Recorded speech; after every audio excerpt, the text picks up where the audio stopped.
15 years ago, England's rugby team were welcomed back as heroes after winning the World Cup. And theirs is just one of the great sporting achievements being celebrated in the newly reopened World Rugby Museum. Situated inside Twickenham's South Stand, visitors can take a tour through the sport's origins right up until the present day. We can't put Johnny Wilkinson in a cage or a case, but if we have his jersey there, then that's the next best thing. People remember players like Gareth Edwards and Henny Muller and all of these wonderful players from the past, and to have something tangible, a tangible representation of their playing time on display in the museum, be it a jersey, be it a match ticket or a ball or a programme even, then I think that's a really nice thing to do.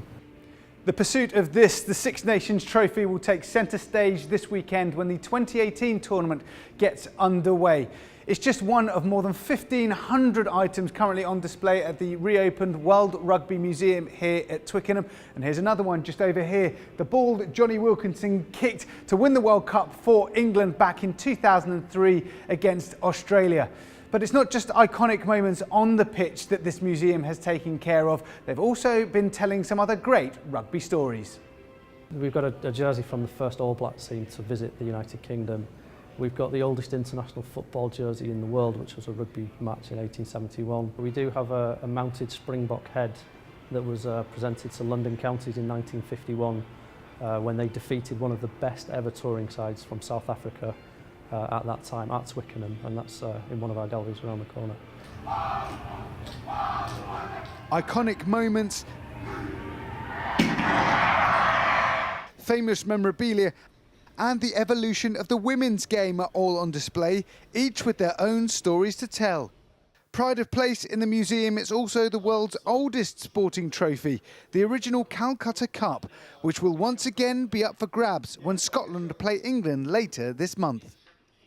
Well, it was produced in Calcutta in the 1870s, and the reason it was produced was there was a club called the Calcutta Football Club which disbanded in 1877. And in their bank account they had 270 silver rupees. So to make a lasting gift to the sport, they melted those rupees down, and Indian silversmiths crafted the trophy as you can see it. So it's very unique. There isn't many trophies that look like this, and for me I think it's probably the most beautiful trophy there is. How important is this one to England and Scotland? It's as important as any trophy, I think. The oldest international football fixture between England and Scotland is one that both sides are very, very keen to win. Scotland will fancy their chances this year, as will England. May the best team win. This year's Six Nations story will reveal itself over the next 2 months, with new feats to be added to rugby folklore.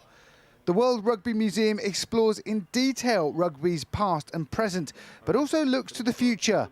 Next year, for the first time, the World Cup will take place in Japan and create more history for the sport.